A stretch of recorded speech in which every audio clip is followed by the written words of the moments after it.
کرنے یہ مالا مال آئے ہیں جلسے والوں تمہارے جلسے میں، یہ دیکھو بی بی زہرا کے لال آئے ہیں، جلسے والوں تمہارے جلسے میں یہ دیکھو، ذرا محبت کے ساتھ بول دو سبحان اللہ، اور دل لگا کے جو کھڑے ہو وہ بھی بولو یا رسول اللہ۔ اور ایک شعر سن لیں کہ مسند دل کا ہے سجادہ ہمارے سامنے، مولانا محمد رضا صاحب حضرت کا دیدار کریں، آل رسول ہیں، آل رسول ہیں۔ ناظم عثمانی جلسے میں آئے جلسہ کامیاب ہوتا ہے، شہاب الدین ثقافی آئے تو جلسہ کامیاب ہوتا ہے، لیکن نبی کی اولاد اگر جلسے میں آ جائے تو جلسہ کامیاب نہیں بلکہ رب کی بارگاہ میں مقبول ہو جاتا ہے۔ اس لیے آپ دیدار کر لیں اور یہ شعر سن لیں کہ مسند دل کا ہے سجادہ ہمارے سامنے، حسن بیٹا ہے بہت سادہ ہمارے سامنے، حضرت ساجد میاں کو دیکھ کے بولی نظر، غوث اعظم کا شہزادہ ہے ہمارے سامنے، حضرت ساجد میاں کو دیکھ کے بولی نظر، غوث اعظم کا شہزادہ ہے ہمارے سامنے، گلشن زہرا کی انمول کلی لگتے ہیں، باپ ہیں جن کے ولی بیٹا ولی لگتے ہیں، اب انہیں شجرہ دکھانے کی ضرورت کیا ہے، یہ چہرے سے ہی اولاد علی لگتے ہیں، یہ چہرے سے ہی اولاد علی لگتے ہیں۔ آگے کیا کرنا ہے حضرت؟ دعا ہونا ہے حضرت جی۔ اچھا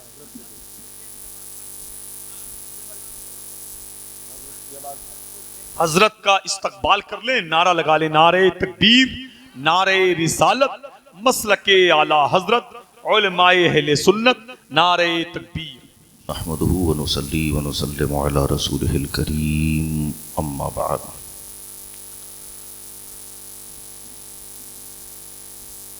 قال الله تبارك وتعالى في القرآن المجيد والفرقان الحميد فأعوذ بالله من الشيطان الرجيم بسم الله الرحمن الرحيم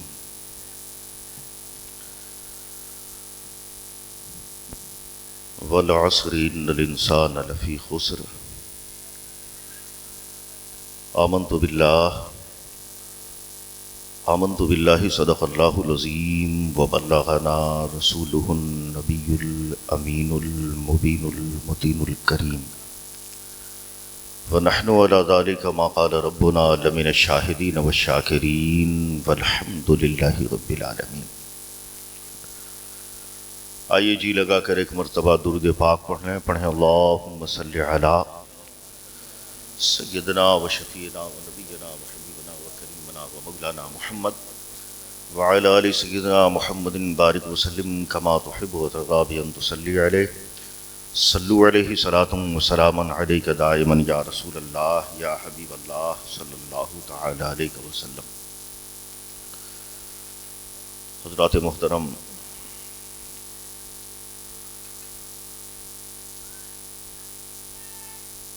یہ کے بعد دیگرے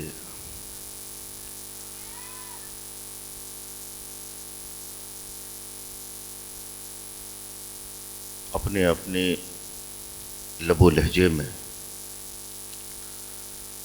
خطبہ شورا آپ کے سامنے آئے،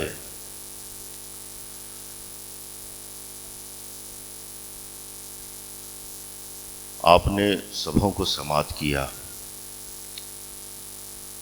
اور میرا یہ خیال ہے کہ جو تقریر ہونی تھی وہ ہو چکی ہے، مزید گفتگو کی گنجائش بھی نہیں ہے، بس رسماً آپ کے حضور حاضر آیا ہوں، کیونکہ آج کئی دن سے مسلسل میری بھی آواز بیٹھی ہوئی ہے، مسلسل سفر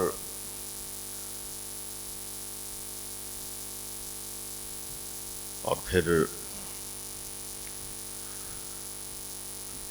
رات کا پروگرام اور سردی کا موسم،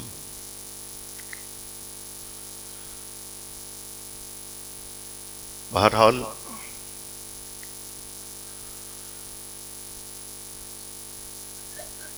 کسی تمہید میں گئے بغیر ہم سب آج یہاں جمع ہیں حضور استاذ العلماء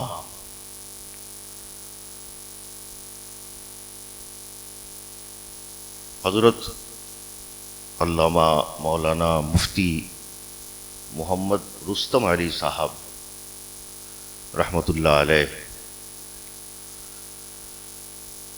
کی بارگاہ میں خراج پیش کرنے کے لیے، ان کی یاد منانے کے لیے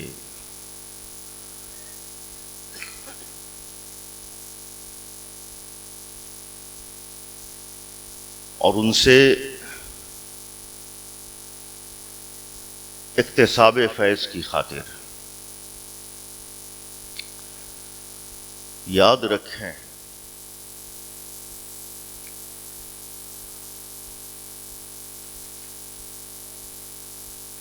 آج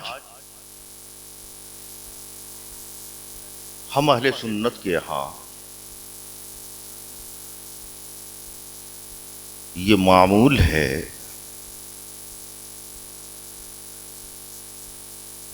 کہ ہم اپنے بزرگوں کا عرس منایا کرتے ہیں۔ یوں تو بنیادی مقصد ایصال ثواب ہوتا ہے،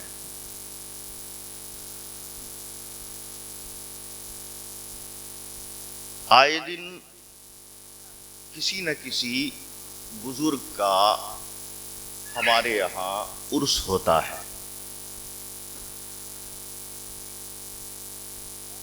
کیا مقصد صرف یہی ہے کہ ایصال ثواب کیا جائے؟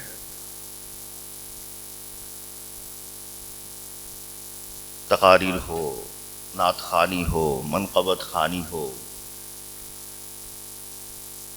اور دعا کے بعد ہم اپنے اپنے گھروں کو لوٹ جائیں۔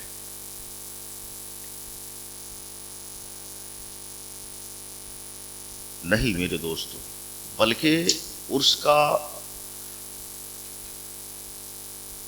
مقصد یہ ہے کہ ہم اعتراف کرتے ہیں کہ ہم جن کا عرس منا رہے ہیں یہ ہمارے محسن ہیں، یہ ہمارے محسن ہیں، ان کی کرم نوازیاں ہم پر ہیں، اور عرس کے ذریعے سے ہم یہ پیغام دینا چاہتے ہیں اپنی نسل نو کو اور آنے والی نسل کو کہ یہ جن شخصیت کا ہم عرس کر رہے ہیں، جس ذات کی ہم یاد منانے بیٹھے ہیں، یہ ہمارا محسن ہے، اور اس نے ہم پر تو احسان کیا ہی ہے کہ ہمارے ایمان، ہمارے عقیدے کا تحفظ کیا ہے، ہمارے ایمان کی حفاظت کی ہے۔ تو ہم عرس کے ذریعے یہ عہد لیا کرتے ہیں کہ یہ جو ہمارا محسن ہے، اس نے جو اپنی زندگی ہماری خاطر، ہمارے ایمان کی حفاظت کے لیے، ہمارے عقیدے کے تحفظ کے لیے جو اپنی ساری زندگی وقف کر دی، اپنی ساری زندگی لگا دی، اے ہمارے محسن آج تیرے عرس کی تاریخ ہے، اور ہم یہ عہد کرتے ہیں کہ جس طرح تو نے ہمارے ایمان و عقیدے کے تحفظ کے لیے اپنی زندگی قربان کر دی ہے، اے میرے محسن آج ہم یہ عہد لیتے ہیں کہ تیری زندگی کو فراموش نہیں ہونے دیں گے، بلکہ اپنے آنے والی نسلوں کو بھی تعارف کروائیں گے، اپنے آنے والی نسلوں تک وہ جو تو نے اپنی زندگی ہمارے لیے قربان کی ہے، وہ جو تو نے اپنی زندگی ہمارے لیے قربان کر دی ہے، ساری زندگی فکر میں رہا، ہمارے ایمان کی کیسے حفاظت ہو، ہمارے عقیدے کی کیسے حفاظت ہو۔ اور حضرت مولانا مفتی رستم علی صاحب رحمت اللہ علیہ کی ذات وہ ذات ہے کہ گھر نہیں دیکھا ہے، گھر نہیں بنایا ہے، اگر چاہتے تو عالی شان بلڈنگ کھڑا کر سکتے تھے، مگر میں نے ان کی زندگی بہت زیادہ عرصہ تو ان کی معیت میں رہنے کا وقت نہیں ملا، لیکن جو بھی میسر آیا، جو بھی لمحات میسر آئے، اسی لمحے نے بتا دیا کہ اس شخص نے اگر چاہتا تو اپنی زندگی بنا لیتا، اگر چاہتا اپنی عمارت بنا لیتا، اگر چاہتا اپنے بچوں کے لیے کوئی جائیداد اکٹھا کر لیتا، مگر نہ، یہ وہ ذات تھی، یہ وہ شخصیت تھی جس نے اپنی زندگی نہیں بنائی، جس نے اپنے بچوں کی زندگی نہیں بنائی۔ اگر بنایا ہے تو ہم اہل سنت کو بنایا ہے، ہم اہل سنت کے ایمان کی تحفظ فرمائی ہے، اور یہی وجہ ہے کہ آج کے دن ہم ان کی بارگاہ میں خراج پیش کرنے کے لیے آئے ہیں کہ ہاں تو ہمارا محسن تھا، یہ تیرا احسان۔ اور میرے دوستو یاد رکھیں، جو اپنی زندگی قربان کرتا ہے اللہ و رسول کی رضا کے لیے، جو اپنی زندگیاں قربان کرتا ہے اللہ و رسول کی رضا کے لیے، اللہ اس کو کبھی مٹنے نہیں دیتا ہے۔ اللہ اس کو کبھی مٹنے نہیں دیتا ہے، اس لیے کہ اللہ کا یہ وعدہ ہے نا، تم میرا پرچم اٹھاؤ، تم میرے دین کی سربلندی چاہو، میں تمہیں سربلند کر دوں گا۔ اور آپ تاریخ اٹھا کر دیکھیں، جتنے بزرگان دین ہوئے ہیں ہے نا، کسی نے جائیداد نہیں بنائی ہے نا، بلکہ جائیداد کو بادشاہت اگر رہی ہے تو اسے قدموں سے ٹھوکر مار کر نکل پڑے ہے نا، اور نتیجہ کیا نکلا ہے کہ سمنا کا تخت چھوڑ کر غوث الورا ہوئے۔ اللہ نے کیا مقام عطا فرمایا ہے، جو اپنی زندگیاں دین کی نصرت کی خاطر قربان کرتا ہے، اللہ اسے مٹنے نہیں دیتا ہے نا۔ کیسے سربلند فرماتا ہے کہ اگر بادشاہ چھوڑتا ہے تو عالم یہ ہوتا ہے کہ سمنا کا تخت چھوڑ کر غوث الورا ہوئے، یوں ترک سلطنت نے سلطان بنا دیا ہے نا۔ جو اپنی زندگیاں ہے نا قربان کرتا ہے، اللہ اسے کبھی مٹنے نہیں دیتا ہے، بلکہ اللہ فَلَنُحْيِيَنَّهُ حَيَاتًا طَيِّبَةً، اللہ اسے پاکیزہ زندگی عطا کر دیتا ہے، اللہ اسے پاکیزہ زندگی عطا فرما دیا کرتا ہے۔ بہرحال باتیں تو بہت ساری ہیں، وقت بھی بہت زیادہ ہو چکا ہے۔ یاد رکھیں اللہ نے فرمایا ہے والعصر، زمانے کی قسم، تفصیل میں نہیں جاؤں گا نہیں تو وقت کافی ہو جائے گا۔ ان الانسان لفی خسر، بے شک انسان خسارے میں ہے، انسان نقصان میں ہے، انسان گھاٹے میں ہے نا۔ کبھی آپ نے غور کیا، بس یہ نقطہ بیان کر کے اپنی بات ختم کر دوں گا، کبھی آپ نے غور کیا کہ قرآن کہتا ہے ان الانسان لفی خسر، انسان خسارے میں ہے، انسان نقصان میں ہے، انسان گھاٹے میں ہے۔ محدود عقل کے دائرے میں ہم تو یہ دیکھتے ہیں کہ انسان گھاٹے میں نہیں بلکہ فائدے میں، انسان کیسے گھاٹے میں ہے اور کیسے فائدے میں ہے۔ دیکھیں جب انسان ہم دنیا کے اندر آئے ہم دنیا کے اندر آئے، جب ہم نے اس دار گیتی پر قدم رکھا، دنیا میں قدم رکھا،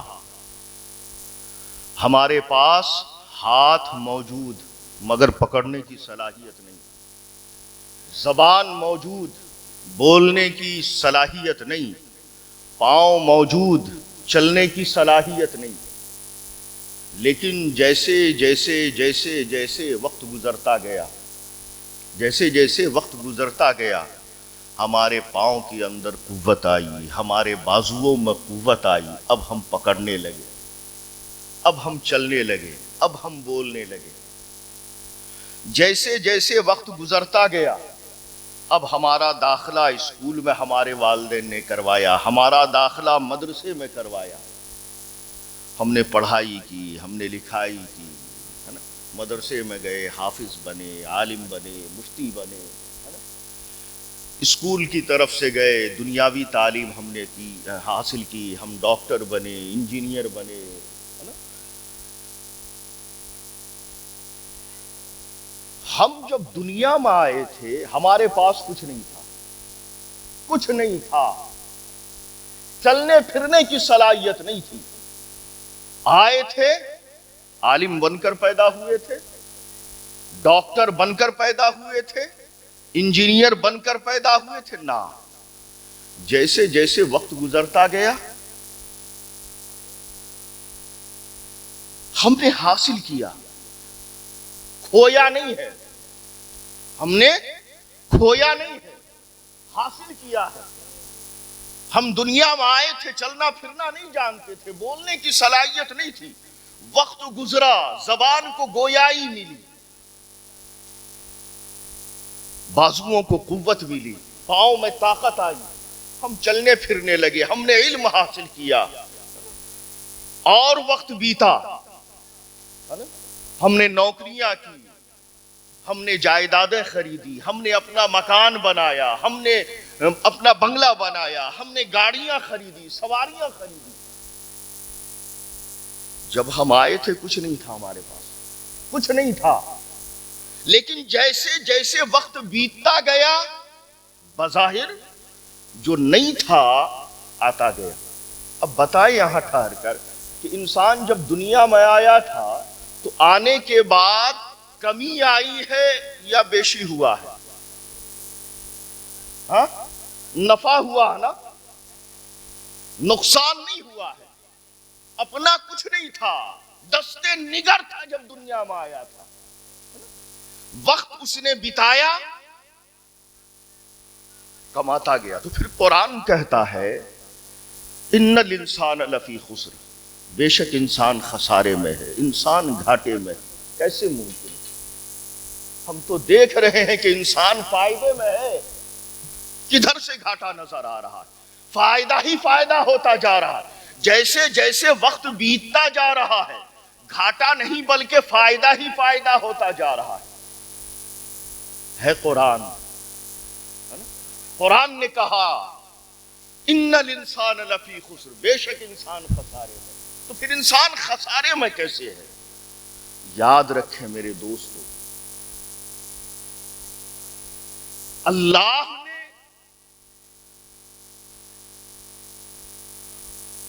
ہم پر کرم فرمایا، ہمیں انسان بنایا۔ غور کریں، اگر چاہتا کوئی پہاڑ بنا دیتا، کوئی پتھر بنا دیتا، کوئی درخت بنا دیتا، کسی درخت کا پتا بنا دیتا، کوئی جانور بنا دیتا، پانی کے قطرات بنا دیتا، صحروں کے ذرات بنا دیتا، کنکڑ بنا دیتا، پتھر بنا، ہم کیا کر لیتے؟ فعال لما یرید، جو چاہا کیا، جو چاہا کیا، ہم کیا کر سکتے تھے؟ ارے پتا بنا دیتا، کیا کر لیتے؟ زیادہ سے زیادہ یہی کرتے کہ ہوائیں چلتی اور ہلتے رہتے، پک جاتے، زمین پر آتے، پیروں تلے روندے جاتے، زمین کی غذا بن جاتے۔ جانور بنا دیتا، ہم کیا کر لیتے؟ آوارہ گلیوں میں گھومتے رہتے، اس کے علاوہ کیا کر سکتے؟ لیکن اس نے کرم فرمایا، اس نے ہم پر کرم فرمایا کہ اس نے ہمیں جانور نہیں بنایا، پہاڑ اور پتھر نہیں بنایا، بلکہ اپنی بہترین مخلوق، اپنی بہترین مخلوق انسان بنایا ہے، ہر مخلوق سے بہتر بنایا، اشرف المخلوقات کیا، اور ہر مخلوق کو ہمارے لیے بنایا۔ فرمایا الذی جعل لکم الارض فراشا، اے انسان وہی اللہ ہے جس نے تیری خاطر زمین کا فرش بچھایا، والسماء بناء، اے انسان وہی اللہ ہے جو جس نے تیری خاطر آسمان کا شامیانہ لگایا، وانزل من السماء ماء، اے انسان وہی اللہ ہے جو تیری خاطر آسمان سے بارشوں کا نزول کیا کرتا ہے، وانزل من السماء ماء فاخرج به من الثمرات رزقا لکم، اے انسان وہی اللہ تیری خاطر زمین سے ثمرات پیدا کیا کرتا ہے۔ گویا اللہ نے زمین بنایا ہمارے لیے، آسمان بنایا ہمارے لیے، چاند و سورج اور ستارے، یہ سارے کچھ اللہ نے ہمارے لیے بنائے۔ چاند سورج اور ستارے ہیں ضیاء کے واسطے، کھیتیاں سرسبز ہیں تیری غذا کے واسطے، جانور پیدا کیے تیری وفا کے واسطے، سب جہاں تیرے لیے ہے تو خدا کے واسطے۔ گویا ہر مخلوق کو اللہ نے ہمارے لیے بنایا، اللہ نے ہمارے لیے بنایا۔ پتھر یقیناً اللہ کی مخلوق ہے لیکن ہم سے کمتر ہے نا؟ پانی اللہ کی مخلوق ہے، ہم سے کمتر ہیں۔ جانور اللہ کی مخلوق ہیں، انسان سے کمتر ہیں۔ دنیا کے اندر جو کچھ ہے، جتنی مخلوقات ہیں، سب انسان سے کمتر ہیں۔ گویا اب آپ دیکھیں کہ انسان بنایا، اچھا یہ بتائیں کہ انسان بنایا یہ ہماری کمائی ہے؟ نہیں، اللہ کا فضل ہے نا؟ یہ اللہ کا فضل ہے کہ اس نے ہمیں انسان بنایا، مزید کرم فرمایا کہ ہمیں مسلمان بنایا۔ ذرا سوچیں کہ اگر ہم کہیں اور پیدا ہوئے ہوتے، کسی یہود کے گھر، کسی ہنود کے گھر، کسی نصارہ کے گھر، کیا حال ہمارا ہوا ہوتا؟ ہاں؟ کہیں پتھروں کے آگے، کہیں شجر کے آگے، کہیں حجر کے آگے، کہیں چرند کے آگے، کہیں پرند کے آگے، کہیں سانپ اور بچھو کے آگے، کہیں کتا اور بلی کے آگے، نہ جانے ہماری جبینیں کہاں کہاں رسوا ہو رہی ہوتی، مگر اللہ نے یہ کرم فرمایا کہ ہماری جبینوں کو اپنے سے کمتر کے آگے، اپنے سے کمتر کے آگے جھکنے سے محفوظ فرمایا، اور اپنے حضور جھکنے والا ہمیں مسلمان بنایا۔ ہماری جبینوں کو اس نے عزت بخشی، ہماری پیشانیوں کو اس نے تکریم عطا فرمائی کہ اپنے سے کمتر کے حضور جھکنے والا نہیں بلکہ اپنے حضور جھکنے والا مسلمان بنایا۔ اچھا آپ دیکھیں، انسان بنایا، درجہ دیا ہمیں، انسان بنایا ہمیں درجہ دیا، ہمیں مرتبہ دیا، ہر مخلوق سے اونچا درجہ دیا ہے نا؟ مسلمان بنایا، ہر مخلوق سے اعلیٰ درجہ دیا، اونچا مرتبہ عطا کیا۔ اب ذرا سوچیں کہ کسی کو کوئی عہدہ ملتا ہے، درجہ ملتا ہے، تو اس درجے کا، اس مرتبے کا، اس عہدے کا کچھ تقاضا ہوتا ہے۔ وہ تقاضا اگر اس کو پورا نہیں کرتا تو اس عہدے سے خود بخود گر جاتا ہے، معزول ہو جاتا ہے۔ مثال کے طور پر آپ کے یہاں امام صاحب ہیں، آپ کے یہاں امام صاحب ہیں، آپ نے ان کو امامت کا عہدہ تفویض کیا ہے۔ اس عہدے کا تقاضا یہ ہے کہ جب نماز کا وقت ہو وہ مصلی امامت پر نظر آئے۔ اگر وہ نماز کے وقت کسی چوک پر بیٹھ کر خوش گپیوں میں نظر آئے، کسی چوراہے پر بیٹھ کر خوش گپیوں میں نظر آئے، ایک دن برداشت ہوگا، 2 دن برداشت ہوگا، اب تو یہاں منٹ کا معاملہ ہے۔ ہاں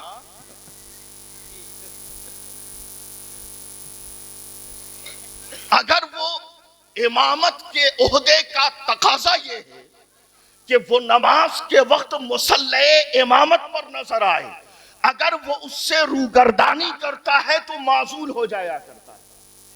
اسی طرح آپ دیکھیں کہ کوئی مدرس ہے، اس کے عہدے کا تقاضا یہ ہے کہ وہ درس کے وقت میں درسگاہ میں نظر آئے، اگر وہ درسگاہ میں نظر نہیں آتا تو اس عہدے سے معزول ہو جاتا ہے۔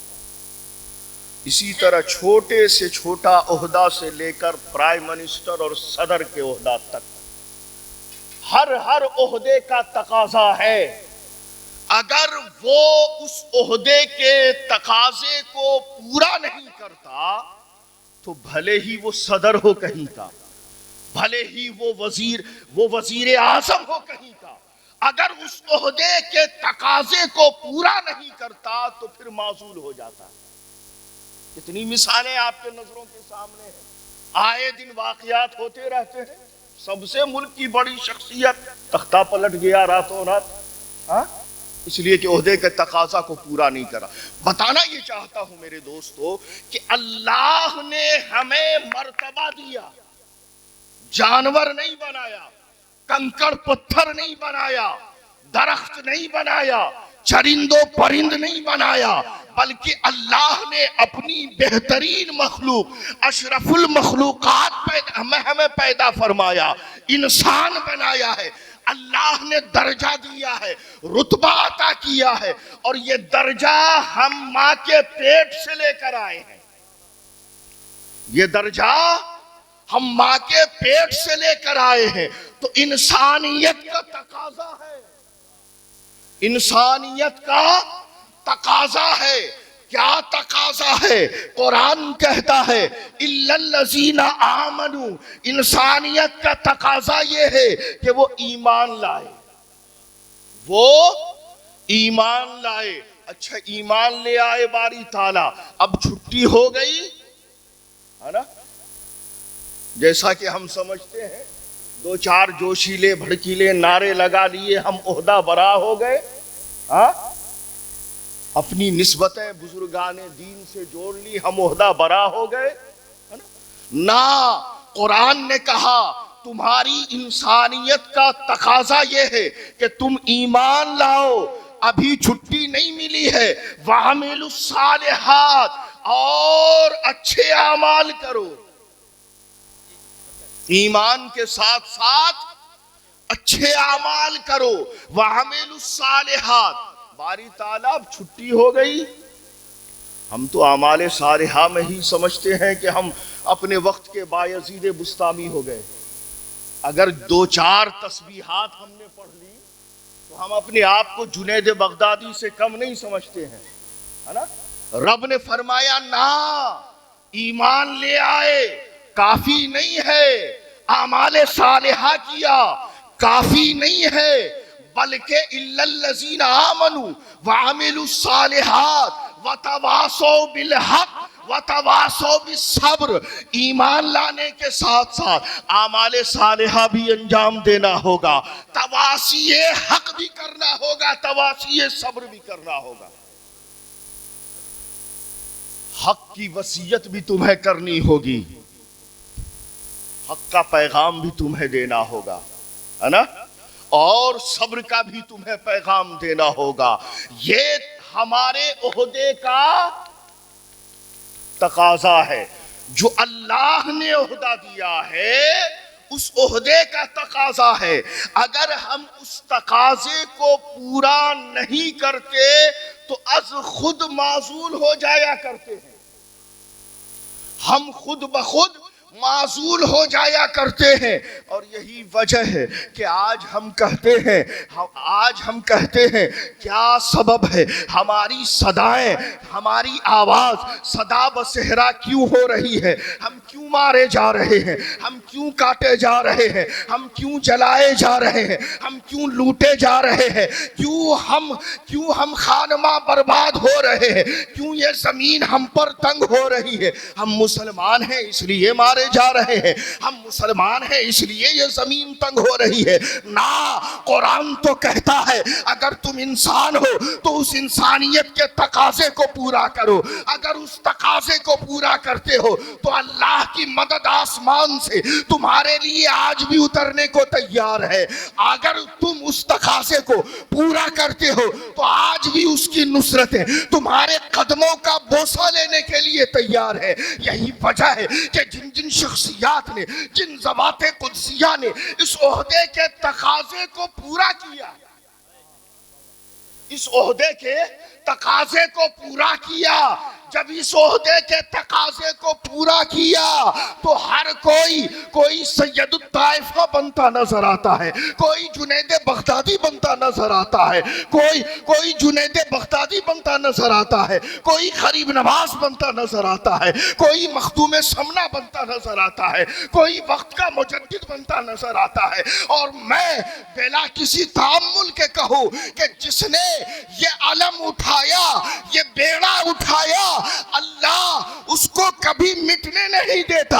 اور ہم جب مولانا رستم علی کی زندگی کو دیکھتے ہیں تو ان کی زندگی کا روشن پہلو یہ ہمیں نظر آتا ہے کہ ساری زندگی تواسی حق اور تواسی صبر کے ساتھ گزاری ہے. یہی وجہ ہے، یہی سبب ہے کہ آج آپ دیکھیں یہ ذوات قدسیہ صدیاں بیت گئی ہیں، صدیاں بیت گئی ہیں، مگر نام ان کا مٹا نہیں ہے، بلکہ آج بھی روز بروز زندہ ہوتا جا رہا ہے.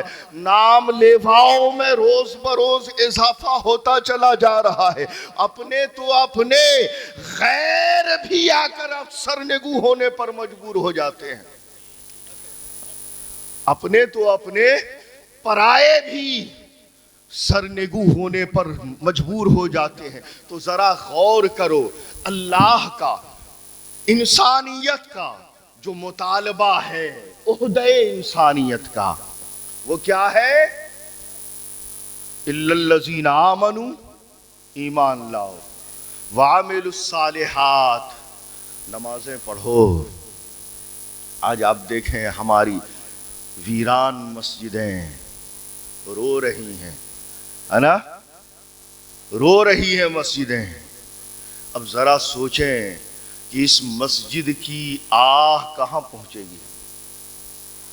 ان ویران مساجد کی آہ کہاں پہنچے گی؟ ہم برباد نہیں ہوں گے تو آباد ہوں گے. یاد رکھیں مسجد کیا ہے؟ خدا کا گھر ہے. مسجد کیا ہے؟ خدا کا گھر ہے نا بھائی. ہاں، اپنے گھر کو آباد کرنے کے لیے سوچو کہ تمہیں گھر چھوڑنا پڑے تو چھوڑ دیتے ہو، وطن چھوڑنا پڑے چھوڑ دیتے ہو، ملک چھوڑنا پڑے چھوڑ دیتے ہو.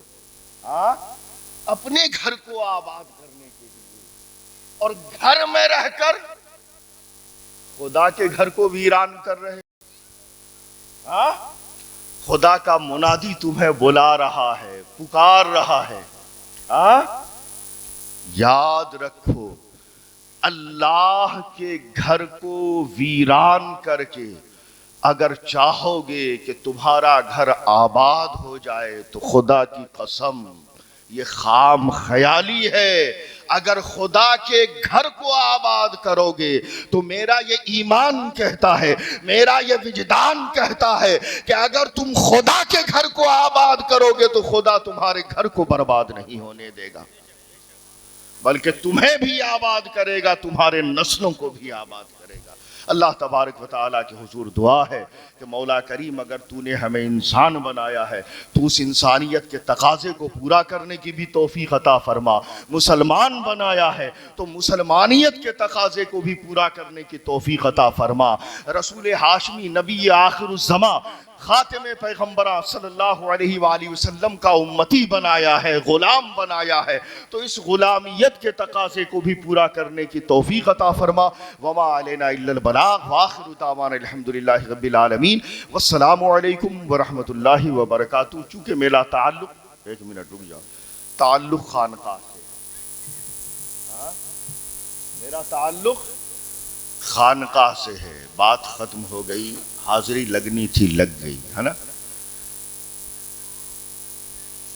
آئیے تھوڑی دیر کے لیے، ہے نا، کیونکہ جہاں ہم آئے ہوئے ہیں یہ بھی خانقاہ ہے نا؟ اور خانقاہ کا مطالبہ کیا ہوتا ہے؟ ایسا نہیں ہو کہ ہم آئیں اور خالی ہاتھ آئیں اور پھر خالی ہاتھ ہلاتے ہوئے واپس چلے جائیں۔ جب آئے ہیں تو کچھ لے کر جائیں، ہے نا؟ آئیے ہم سب مل کر تھوڑی دیر کے لیے یکسو ہو کر حضور قلبی کے ساتھ، ہے نا، توبہ کریں گے۔ اور توبہ کے تعلق سے نبی پاک کا ارشاد ہے التائب من الذنب کمن لا ذنب لہ، توبہ کرنے والا ایسا ہو جاتا ہے جیسا کہ اس نے گناہ کیا ہی نہ ہو، ہے نا؟ تھوڑی دیر کے لیے اپنی اپنی آنکھوں کو بند کریں، اور جو کچھ ہم سے گناہ، خطا، نافرمانیاں زندگی میں ہم نے نوجوانی میں کی، بڑھاپے میں کی، جس عہد میں کی، دن کے اجالے میں کیا، رات کے اندھیرے میں کیا، تھوڑی دیر آنکھ بند کر ان تمام کی تمام گٹھریوں کو ہم اپنے نظر کے سامنے رکھیں اور رب تبارک و تعالیٰ کے حضور میں پیش کر دیں۔ میرا رب غفور الرحیم ہے، وہ فرماتا ہے لا تقنطوا من رحمت اللہ، میری رحمت سے نا امید نہ ہونا۔ اگر تمہارے گناہ زمین و آسمان کو بھر دینے والے ہوں، 2 قطرے ندامت کے آنسو لے کر آ جانا، میں تمام گناہوں کو بخش دوں گا۔ نہ صرف یہ کہ تمہارے گناہوں کو بخش دوں گا، بلکہ اگر سچی توبہ کرتے ہو، ہے نا، خلوص کے ساتھ توبہ کرتے ہو، تو رب فرماتا ہے نہ صرف گناہوں کو بدل دوں گا، نہ صرف گناہوں کو مٹا دوں گا، بلکہ تمہارے گناہوں کو نیکیوں سے تبدیل کر دوں گا۔ فَأُولَٰئِكَ يُبَدِّلُ اللَّهُ سَيِّئَاتِهِمْ حَسَنَاتٍ، تمہاری برائیوں کو نیکیوں سے بدل دوں گا۔ آئیے رب کے حضور تھوڑی دیر ہم آنکھ بند کریں، اور آنکھ بند کر کے جو بھی اپنی زندگی میں ہمیں گناہ ملے، خطا ملے، جرم ملے، جو کچھ ملے، جمع کر کے اسے اپنے رب کے حضور پیش کر دیں۔ میرا رب بڑا غفور الرحیم ہے، وہ تمام کے تمام خطاؤں کو معاف فرمائے گا۔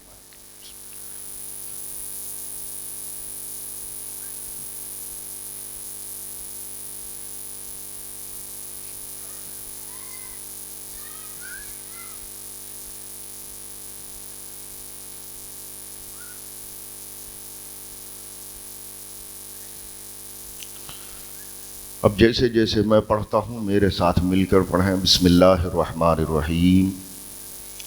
یا اللہ یا رحمانو یا رحیم، دل مارا کن مستقیم، بحق ایاک نعبد و ایاک نستعین، لا الہ الا اللہ